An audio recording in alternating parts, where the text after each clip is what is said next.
Welcome to the online platform of Gyandeep academy. या ठिकाणी आपण आजचे करंट आर्टिकल्स डिस्कस करणार आहोत। सुरुवात आपण करणार एडिटोरियल एनालिसिस पासून and then we will move one by one towards the other important articles of the day.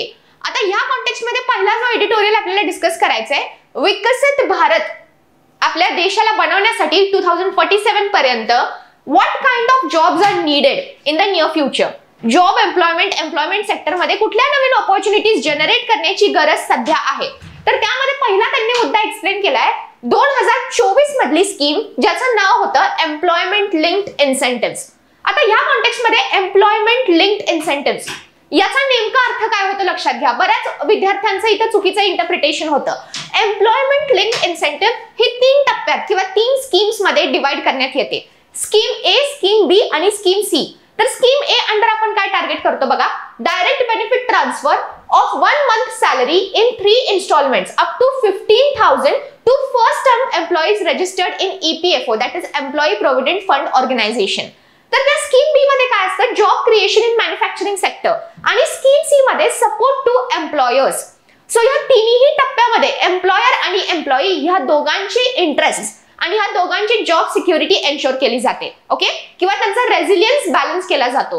So त्या स्कीमचं नाव होतं employment linked incentives under PM5 scheme initiative design to create over 4 crore jobs. Okay, so किती job generate करण्याचा म्हणजे हेतू होता त्या ठिकाणी 4 crore 4 कोटी जॉब्स जनरेट करण्याचा त्या ठिकाणी एम होता, एम्बिशन होतं। आता इम्पॅक्ट ऑफ क्लायमेट चेंजचा जर आपण विचार केला भारताच्या एम्प्लॉयमेंट सेक्टरमध्ये, तर त्या कॉन्टेक्स्ट मध्ये लक्षात ठेवायचे India was the 7th most affected country by climate change in 2019। 7वी मोस्ट अफेक्टेड कंट्री होती India, having suffered an income loss of $159 billion in 2021। आता या कॉन्टेक्स्ट मध्ये the impact on agricultural and labour productivity and also livelihood requires exponentially higher levels of funding. तर ह्या climate चेंजचा जो impact agriculture sector वरती झालाय आणि लेबर प्रोडक्टिव्हिटी वरती जो झालाय, त्याला काउंटर बॅलन्स करण्यासाठी किंवा त्याला कोप अप करण्यासाठी आपल्याला एक्स्ट्रा फंड अलोकेशनची त्या कॉन्टेक्स्ट मध्ये किंवा त्या फील्ड मध्ये गरज आहे सध्याच्या फायनान्शियल इयर मध्ये, that is in the year 2025। So जे प्रॉब्लेम्स आपण क्लायमेट चेंज मुळे फेस केले, जसं की ऍग्रीकल्चरल प्रोडक्टिव्हिटी डिक्लाइन झाली, त्यामुळे फूड इन्फ्लेशन सुद्धा झालं होतं, जो आपण एक परिणाम बघितला इकॉनॉमिक पर्स्पेक्टिव्ह मधून की त्या ठिकाणी फूड इन्फ्लेशन झालं होतं, फूड ग्रेन्सचे प्राइसेस हाईक झाले होते, फूड एक्सपोर्ट कमी झाला होता पण इम्पोर्ट मात्र वाढला होता। सो त्या दृष्टीने आपण वेगवेगळे मेजर्स घेतले, जसं की ऑइल प्रोडक्शन आपण वाढवण्याचा कट घेतला, त्यानंतर आपण वॉटर एक्सटेन्सिव्ह क्रॉप्स ज्याला पाणी कमी लागतं ते क्रॉप्स कल्टिवेट करण्याचा हेतू ठेवला होता। सो मेनी इनिशिएटिव्हज वर sponsored in that direction. So ते सांगतात की क्लायमेट चेंजचा जो सर्वात जास्त मोठा इम्पॅक्ट झालाय ऍग्रीकल्चरल सेक्टरवरती आणि लेबर सेक्टरवरती, त्याला कोप अप करण्यासाठी त्या सेक्टरमध्ये एक्स्ट्रा फंड अलोकेशनची गरज आहे, ओके। त्यानंतर stronger support for more labour intensive jobs, त्यासोबत त्यांनी सांगितलंय AI रेझिलियन्स बद्दल। आता AI रेझिलियन्स या शब्दाचा अर्थ काय होतो, फॉर एक्झाम्पल तुम्ही एखादा डॉक्टर आहे, तो एखादी सर्जरी कॅरी आउट करतोय, ओके, लेट अस से हार्ट सर्जरी। आता हार्ट सर्जरीच्या केसमध्ये जी ऑटोमेटेड मशीन आहे, आर्टिफिशियल इंटेलिजन्सचा जो रोबोट आहे, त्याच्याकडे काही मर्यादा असणार आहेत। फॉर एक्झाम्पल हार्ट सर्जरीमध्ये काही सेट ऑफ रेग्युलेशन्स किंवा डाटा अनालिसिस आपण त्यात इन्स्टॉल केला असेल, पण फॉर एक्झाम्पल जर त्या सर्जरीच्या टर्म मध्ये किंवा त्या सर्जरीच्या टाइम पिरियड मध्ये एखादं कॉम्प्लिकेशन अराईज झालं, तर अल्टिमेटली त्या मशीनला, आर्टिफिशियल इंटेलिजन्सच्या मशीनला किंवा त्या रोबोटला माहिती नाहीये की त्या कॉम्प्लिकेशनला कसं डील करायचंय। सो अल्टिमेटली आपण पूर्णतः 100% ऑटोमेशन काही सेक्टर्स मध्ये, जसं की मेडिकल सेक्टर झालं, हेल्थ केअर सेक्टर झालं, सो काही सेक्टर्स मध्ये आपण 100% ऑटोमेशन वरती डिपेंडेंट राहू शकत नाही किंवा ते प्रॅक्टिकली पॉसिबल पण नाहीये। सो काही केसेस अशा आहेत ज्या ठिकाणी मशीन ही माणसाला 100% रिप्लेस करू शकत नाही। सो त्या कॉन्टेक्स्ट मध्ये AI रेझिलियन्सला विचारात घेऊन आपण तिथं सुद्धा जॉब जनरेशन किंवा एम्प्लॉयमेंट अपॉर्च्युनिटीज सीक करू शकतो, ओके। सो या कॉन्टेक्स्ट मध्ये त्यांनी सांगितलं with the launch of Meta GPT simulating software companies, AI writing 25% of the Google's code and layoffs due to chatbots even in India, new jobs will also need to prioritize physical engagement and utilize our human creativity.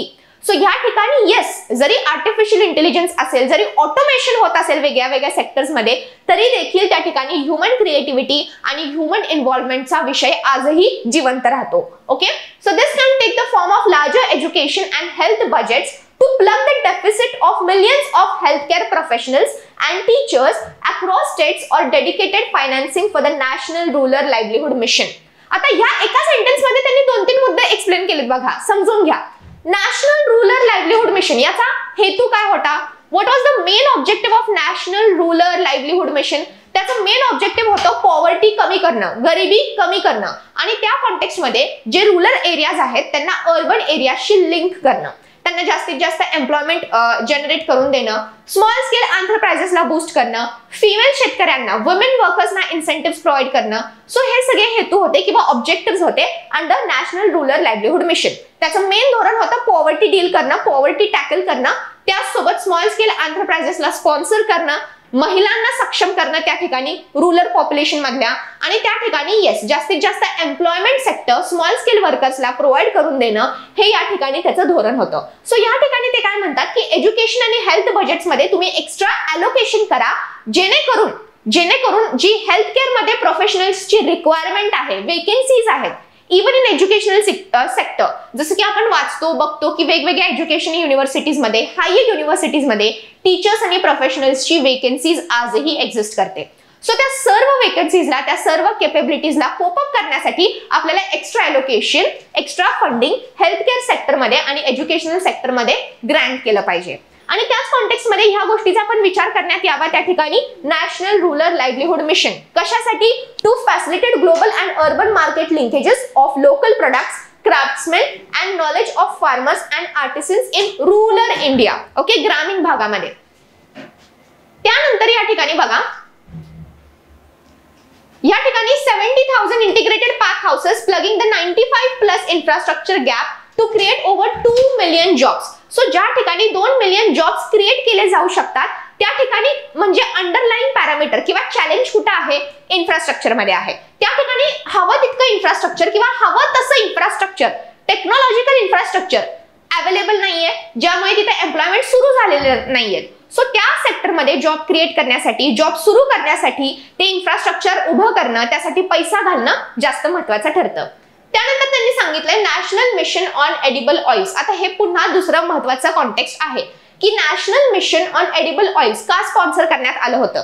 तर लक्षात घ्या, national mission on edible oils विशिष्ट north eastern states of इंडियामध्ये म्हणजे 7 sisters मध्ये ऑइलसीड production वाढवण्यासाठी आणण्यात आलं होतं. काय बोलले मी?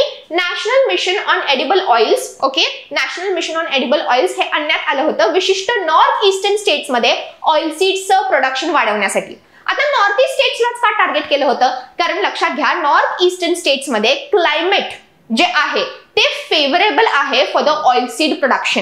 सो ह्याने फायदा काय झाला असता भारताला? अल्टिमेटली आपण ऑइलसीड्सच्या कॉन्टेक्स्ट मध्ये आत्मनिर्भर झालो असतो.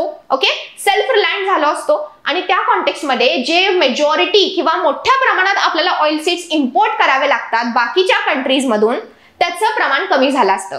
दॅट इज इम्पोर्ट ऑफ ऑइलसीड्स थोडक्यात काय झाला असता? कमी झाला असता. आणि त्या कॉन्टेक्स्ट मध्ये India would have been self reliant in terms of oilseeds production. त्याचा दुसरा ऍडव्हान्टेज असा होता की मेजॉरिटी फार्मर्स भारतामध्ये ड्रॉट सोबत टॅकल करतायत.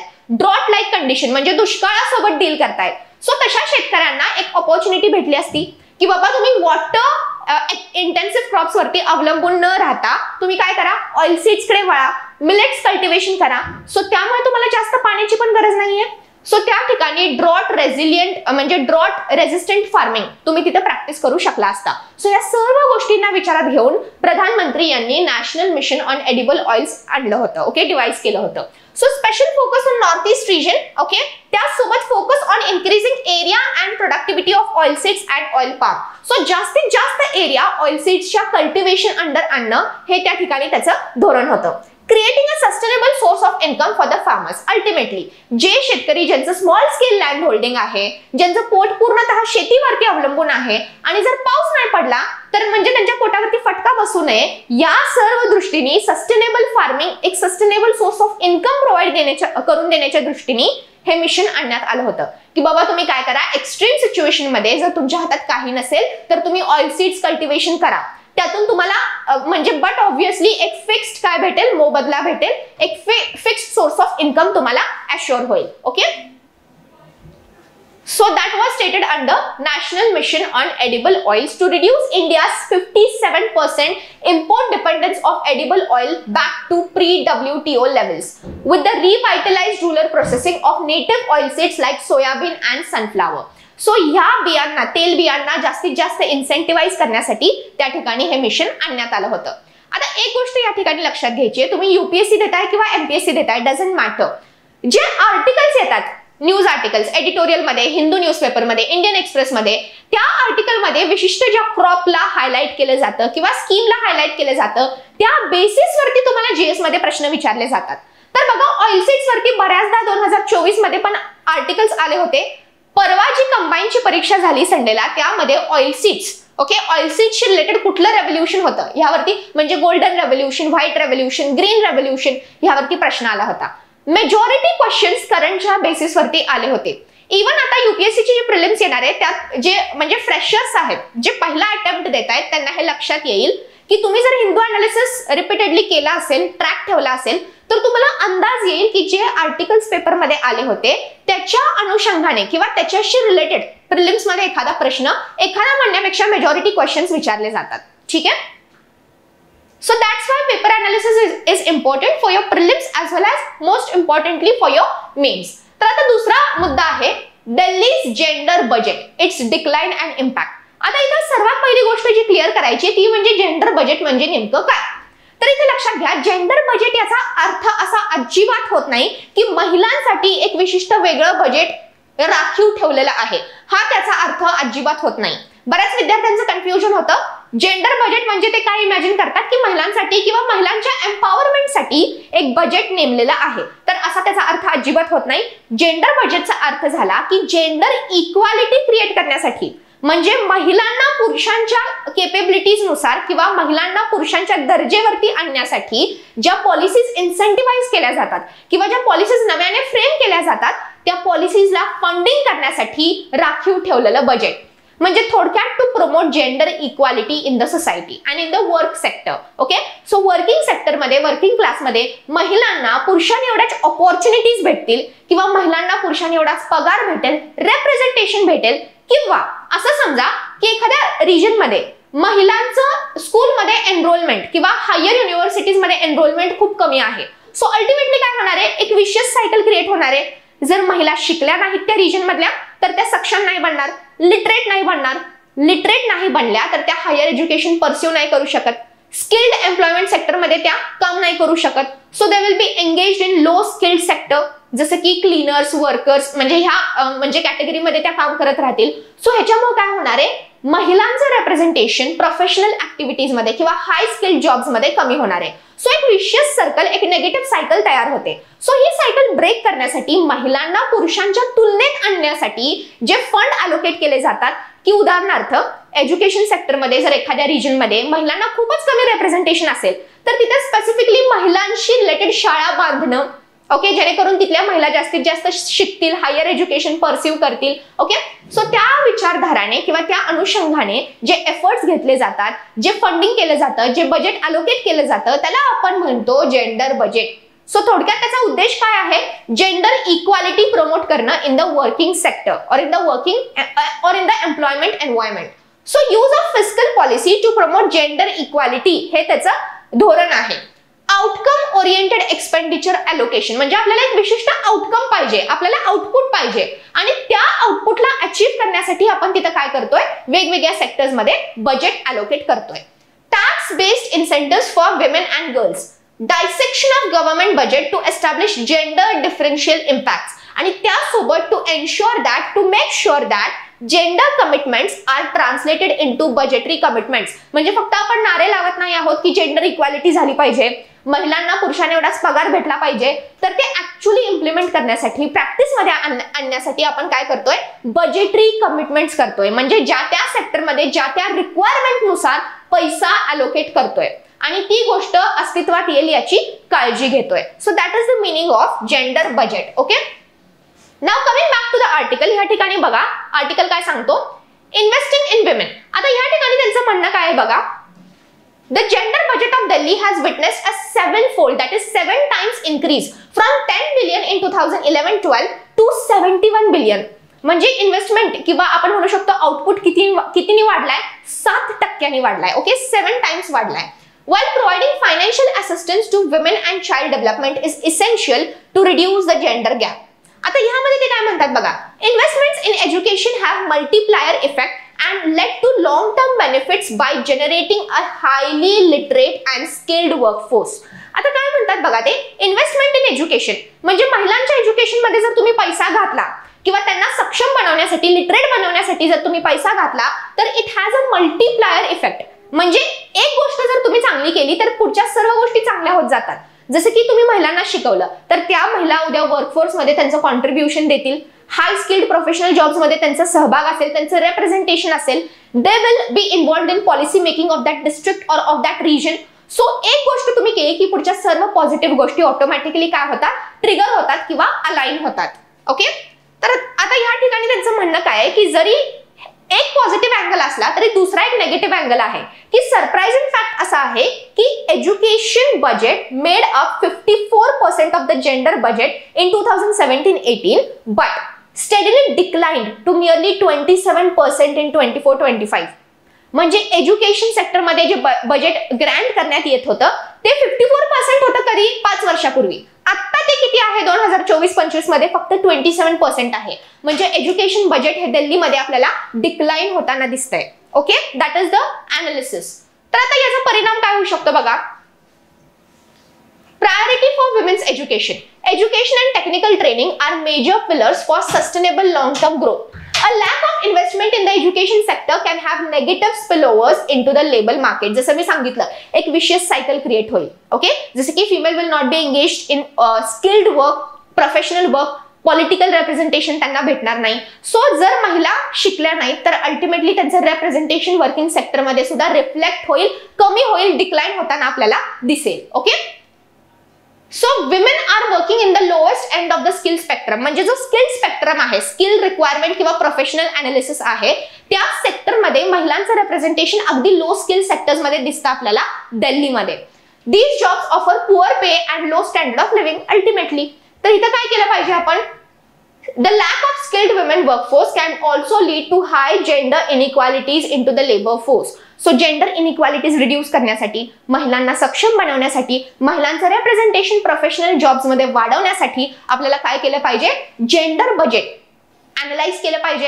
अनालाइज केलं पाहिजे म्हणजे नेमकं काय केलं पाहिजे की ज्या ठिकाणी एज्युकेशनल सेक्टरमध्ये बजेट कमी केलं जात आहे त्या ठिकाणी वाढवण्याची गरज आहे. आणि त्या ठिकाणी अशी काळजी घ्यावी की त्या एज्युकेशनल सेक्टरमध्ये जे तुम्ही नव्याने उभे करताय तिथं महिलांचं एक विशिष्ट किंवा ॲडिक्वेट रिप्रेझेंटेशन असावं किंवा एक मिनिमम रिप्रेझेंटेशन असावं. की फॉर एक्झाम्पल जर 100 सीट्स असतील एखाद्या कॉलेजमध्ये तर त्यातल्या 50 सीट्स किंवा 60 सीट्स या महिलांसाठी राखीव ठेवाव्यात. Okay, so certain policy frameworks have to be taken into consideration. So I hope this article was clear for you all. So we move ahead to the next article. How will the government produce the required fuel ethanol? Okay.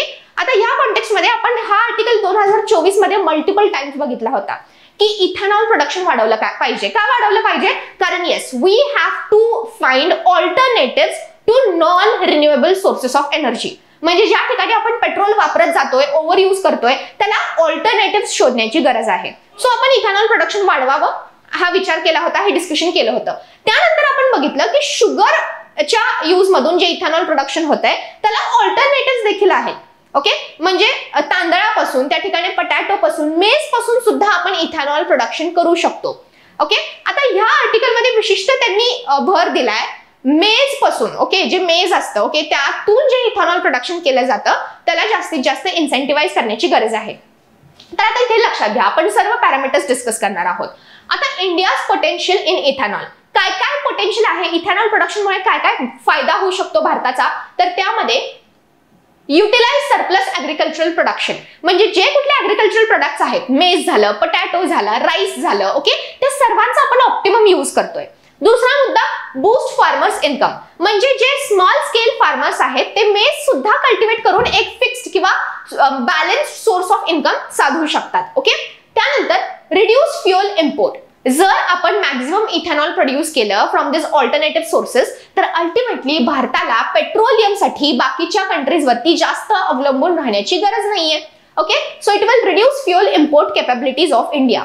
त्यानंतर cleaner fuel ultimately, त्यासोबत enterprise opportunities, म्हणजे वेगवेगळ्या companies किंवा वेगवेगळ्या तुम्ही म्हणू शकता industries establish होतील ज्या मेज पासून काय करतात, इथेनॉल प्रोड्यूस करतात. सो एक नवीन जॉब सेक्टर आणि एंटरप्रेन्योर सेक्टर सुद्धा मार्केटमध्ये एमर्ज होऊ शकतो.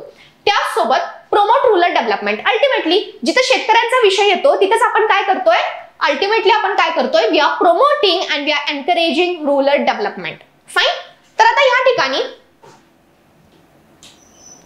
अजून काही ऍडव्हान्टेजेस आपण समजून घेऊयात. Additional income to the farmers भेटतो की फॉर एक्झाम्पल जर एखाद्या शेतकऱ्याने काही इतर क्रॉप्स लावले असतील त्याच्या फार्म मध्ये, प्लस त्याने मधल्या म्हणजे वाफ्यांमध्ये जर मेज कल्टिवेट केलं तर त्याला एक ऍडिशनल सोर्स ऑफ इन्कम पण भेटू शकतो की बाबा maize he will export that maize to a industry which is manufacturing ethanol from maize. So त्याला additional source of income available होतोय. Reduce import dependency of crude oil. त्यानंतर cleaner environment. त्यानंतर waste to wealth. Okay, that is generating maximum or like optimum output from mere resources. त्यानंतर agriculture, forestry आणि municipal solid waste तुम्ही manage करू शकता. Infrastructural investment in rural areas through setting up of 2G bio refineries. So त्या ठिकाणी तुम्ही 2G bio रिफायनरीजच्या मदतीने optimum output साधू शकता. सो हे सगळे झाले त्याचे पॅरामीटर्स, पॉझिटिव्ह पॅरामीटर्स. पण लक्षात घ्या, ज्या ठिकाणी न्यूजपेपरने तुम्हाला हा आर्टिकल दिलाय त्या ठिकाणी तुम्हाला आयोग म्हणजे UPSC विचारू शकते की एन्व्हायरमेंटल इम्पॅक्ट काय आहे. म्हणजे ज्या ठिकाणी तुम्ही म्हणताय की इथेनॉल प्रोडक्शन वाढवलं पाहिजे, आपल्याला इथेनॉल ब्लेंड करायचे पेट्रोलमध्ये, मिक्स करायचे पेट्रोलमध्ये, सर्व ठीक आहे. पण तुम्हाला परीक्षा हे देखील विचारू शकते की असं केल्याने याचा परिणाम एन्व्हायरमेंट वरती कसा होईल. जिओग्राफी आणि एन्व्हायरमेंटचा इंटिग्रेटेड क्वेश्चन म्हणून हा तुम्हाला पर्स्पेक्टिव्ह विचारला जाऊ शकतो. सो त्या ठिकाणी तुम्हाला काय लिहिता आलं पाहिजे हे मी या ठिकाणी मेन्शन केलंय. What you can mention, environmental concerns काय आहेत इथेनॉल ब्लेंडिंगचे. सो इथेनॉल ब्लेंडिंगचे एन्व्हायरमेंटल कन्सर्न्स काय असू शकतात. Growing maize and producing ethanol can create more green house gas emission. म्हणजे जर तुम्ही maximum area of agriculture under maize cultivation आणला तर अल्टिमेटली त्या फील्ड्स मधून जास्त कार्बन डायऑक्साइड आणि मिथेन एमिट होणार आहे. ओके. दुसरा मुद्दा, tilling of land for maize can release carbon into the soil. हा मुद्दा लक्षात घ्या. तिसरा मुद्दा, फर्टिलायझर्स यूज टू ग्रो मेज products have their own extra emission. ज्या ठिकाणी तुम्हाला माहिती आहे की मेज युजली महाराष्ट्रामध्ये, ओके, महाराष्ट्र प्लॅटू रिजनचा जर आपण विचार केला तर त्या ठिकाणी मेजॉरिटी ब्लॅक सॉइल आहे आणि ब्लॅक सॉइल मध्ये नायट्रोजन कमी असल्यामुळे नॅचरली ब्लॅक सॉइलची फर्टिलायझर रिक्वायरमेंट ही नेहमी जास्त असते. सो त्या ठिकाणी फर्टिलायझर यूज जो तुम्ही करताय जास्तीत जास्त मेजचं उत्पन्न आणण्यासाठी किंवा त्या मेजचे दाणे मोठे करण्यासाठी, त्यातून ऍडिशनली काय होणार आहे, एक्स्ट्रा ग्रीन हाऊस गॅसेसचं एमिशन होणार आहे. त्यासोबत burning ethanol in engines produces emission. म्हणजे असं नाहीये की फक्त तुम्ही बाबा पेट्रोलच्या रिप्लेसमेंट म्हणून किंवा पेट्रोलचा वापर कमी करण्यासाठी इथेनॉल वापरताय तर त्याचा दुष्परिणाम होणार नाही, तर तसं नाहीये. It will also have its own separate emissions. आणि त्यासोबत higher ethanol blends can reduce fuel efficiency and damage engines. म्हणजे ज्या ठिकाणी तुमची लाईफ स्पॅन जी आहे व्हेकल्सची, तुमची मोटरसायकल झाली, तुमची कार झाली, त्याची लाईफ स्पॅन कमी होऊ शकते. कारण जर तुम्ही एका विशिष्ट पर्सेंटेज पेक्षा जास्त इथेनॉल ब्लेंडिंग केलं तर त्याच्यामुळे तुमच्या इंजिन्स काय होऊ शकतात, जॅम होऊ शकतात, डॅमेज होऊ शकतात. सो त्या ठिकाणी तुमचं डेप्रिसिएशन आणि एक्स्ट्रा कॉस्ट वाढतो. Okay. So yes, these are the environmental and other concerns of ethanol blending. So या ठिकाणी एक गोष्ट क्लिअर होते की जरी इथेनॉल ब्लेंडिंग करायचं असेल तरी त्याचं पर्सेंटेज एक विशिष्ट आहे. त्या विशिष्ट पर्सेंटेजच्या रेंजमध्ये तुम्ही इथेनॉल ब्लेंडिंग करू शकता आणि ते सुद्धा या सगळ्या इम्पॅक्ट्सला नजरेत ठेवून, लक्षात ठेवून करणं गरजेचं आहे. Fine. So I hope this article was clear for you all. आता next article, eliminating elitism in mental health. And now this article is mainly focusing on the work sector and the problems related to the mental health in the work sector. Usually होता काय की जे blue collar jobs असतात असतात, blue collar category म्हणजे कोण? कामगार वर्ग, म्हणजे जे वर्कर्स जास्त फिजिकल ऍक्टिव्हिटीज मध्ये इन्व्हॉल्ड आहेत किंवा त्यांना मॅन्युअली काम करावं लागतं. उदाहरणार्थ मेकॅनिक्स झाले, प्लंबर्स झाले, वेल्डर्स झाले, ओके, ज्यांना मॅन्युअली काम करावं लागतं. सो जे ब्लू कॉलर कॅटेगरी आहे वर्कर्सची, त्यांच्या मेंटल हेल्थला बऱ्याचदा कॉम्प्रोमाइज किंवा इग्नोर केलं जातं. आता या ठिकाणी त्यांनी फोकस कशावरती केलंय? त्यांनी फोकस केलंय to create a liability based framework.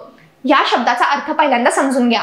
What do you mean by liability based framework? तर आता या ठिकाणी लायबिलिटी बेस्ड फ्रेमवर्कचा अर्थ काय झाला? फॉर एक्झाम्पल, पहिला मुद्दा अंडरस्टँडिंग द लायबिलिटी. म्हणजे फॉर एक्झाम्पल, एखादा वेल्डर आहे आणि तुम्ही त्याच्याकडून एक्स्ट्रा आवर्ससाठी किंवा इनह्युमनली त्याच्याकडून जास्तीत जास्त काम करून घेतलं आणि त्याला चक्कर आली किंवा त्याला ब्रेन हिमरेज झाला for example over a period of years, तर ही झाली एक लायबिलिटी, अंडरस्टँडिंग द लायबिलिटी. त्यानंतर रिस्क मिटिगेशन स्ट्रॅटेजीज तुमच्याकडे असल्या पाहिजेत. तिसरा मुद्दा ड्यू डिलिजन्स अँड कॉम्प्लायन्स. आणि चौथा फायनल स्टेप म्हणजे पोस्ट इव्हेंट इव्हॅल्युएशन.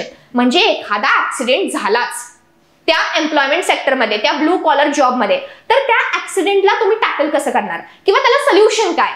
ह्या सर्व कॉन्सेप्ट्सला आपण म्हणतो liability based assessment with respect to employment sector. तर आता या ठिकाणी त्यांचं म्हणणं काय आहे की वी नीड टू क्रिएट और market needs to create a liability based framework to ensure the mental health of workers, especially those in blue collar category. So जे ब्लू कॉलर कॅटेगरी मधले वर्कर्स आहेत, ओके, एम्प्लॉईज आहेत, त्यांच्या working conditions human करण्यासाठी, okay, काय बोलले मी, working conditions human आणि फेअर करण्यासाठी आपण कुठले कुठले पावले उचलू शकतो, ह्या अनुषंगाने या ठिकाणी डिस्कशन करण्यात आलेलं आहे. आता पहिला मुद्दा बघा, प्रॉब्लेम्स काय येतात ह्या जॉब्स मध्ये? एक्सेसिव्ह वर्कलोड किंवा rapid work place, long unsocial and inflexible hours, unsafe और poor physical working conditions, job insecurity, त्यानंतर इनएडिक्वेट पे, म्हणजे हवा तितका मोबदला त्यांना भेटत नाही त्यांच्या कामाच्या कंपॅरिझन मध्ये, कॉन्फ्लिक्टिंग होमवर्क डिमांड्स. सो हे सगळे त्यांना प्रॉब्लेम्स फेस करावे लागतात जे त्यांच्या मेंटल हेल्थवरती डायरेक्टली काय करतात? रिफ्लेक्ट करतात. आणि ह्या प्रॉब्लेम्सला एम्प्लॉयमेंट सेक्टरमध्ये कुठेही विचारात घेतलं जात नाही, जे घेण्याची गरज आहे. ओके, त्यानंतर त्यांनी सांगितलंय की सेक्शन 6 सबक्लॉज 1 सबक्लॉज डी, कशाचा सबक्लॉज बोलतायत ते? तर ह्या ठिकाणी लक्षात घ्या, they are talking about occupational safety health and working conditions code of 2020. Okay, ह्या कोड बद्दल आपण डिस्कस करतोय पुढच्या काही क्लॉजेस मध्ये. So section 6 subclause 1 subclause D कुठला फ्रेज वापरतो? as far as responsibly practicable while creating a mandate for employer to provide a working environment that is safe and without any health risk. म्हणजे section 6 काय सांगतो त्यातला की employer जो आहे, जो एम्प्लॉयमेंट प्रोव्हाइड करणार आहे, त्यांनी त्याच्या वर्कप्लेस मध्ये हेल्दी कंडिशन्स मेंटेन करावेत. पण ह्यामध्ये लिमिटेशन असं आहे की ज्या हेल्थची जी डेफिनेशन त्यांनी दिली आहे, त्या हेल्थच्या डेफिनेशन मध्ये त्यांनी फक्त फिजिकल फिटनेस बद्दल विचार केलाय, त्यांनी मेंटल हेल्थला गृहीत घेतलेलं नाहीये. सो तो लिमिटेशन आहे, लक्षात घ्या की it provides a narrow definition of health that is confining it to physical well-being and excluding mental health. So ज्या सबक्लॉज मध्ये, ज्या सबक्लॉज सेक्शन 6 मध्ये त्यांनी हेल्थचा रेफरन्स दिलाय, त्या ठिकाणी फक्त त्यांनी फिजिकल हेल्थ बद्दल विचार केलाय, मेंटल हेल्थला विचारात घेतलेलं नाहीये. Second, as per the definition of employment injury, म्हणजे एम्प्लॉयमेंट इंजुरी हा शब्द जो त्यांनी वापरलाय, हा फ्रेज जो त्यांनी वापरलाय सेक्शन 2 सबक्लॉज 28 मध्ये on code on social security मध्ये, त्यामध्ये ते काय सांगतात? Compensation under section 74 will be done only in case of accident or an occupational disease arising out of and in course of employment. म्हणजे फॉर एक्झाम्पल, एखादा कामगार एका कंपनीमध्ये काम करतोय आणि ड्यू टू ऑक्युपेशनल हॅझार्ड त्याला एखादा आजार झाला किंवा तिथल्या एखाद्या ऍक्सिडेंटमध्ये, म्हणजे फॉर एक्झाम्पल गॅस लिकेजमुळे किंवा तिथं आग लागली त्याच्यामुळे त्याची डेथ झाली for example, let us consider. So त्या सिच्युएशन मध्ये ऍक्सिडेंटल और ऑक्युपेशनल डिसीज किंवा इंजुरी मध्येच फक्त त्याला काय केलं जाईल? कंपेन्सेशन दिलं जाईल. सो ह्या सिच्युएशन मध्ये त्यांनी मेंटल हेल्थला विचारातच घेतलेलं नाहीये. उदाहरणार्थ, एखाद्या कामगाराला तुम्ही त्याच्या वर्किंग आवर्स पेक्षा जास्त वेळ कामावर ठेवलं, एक्सेसिव्ह वर्कलोड दिला आणि काम करून घेतलं आणि त्या कोर्स ऑफ टाइम मध्ये जर त्याला मेंटल प्रेशरमुळे किंवा बर्डनमुळे चक्कर आली, जर त्याला काही झालं, तर त्याच्यासाठी जबाबदार कोण? ह्याला याच्यासाठी कोणीच अकाउंटेबल ठरवलं जात नाही. सो त्याला आपल्याला एक रिप्रेझेंटेशन किंवा एक ऍडिक्वेट प्रोव्हिजन करण्याची गरज आहे. सांगतात की Bombay high court in Lakshmibai Atmaram versus chairman and trustees Bombay port trust 1953 च्या केसमध्ये त्यांनी ऑक्युपेशनल इंजुरीचा स्कोप एक्सपांड केला होता.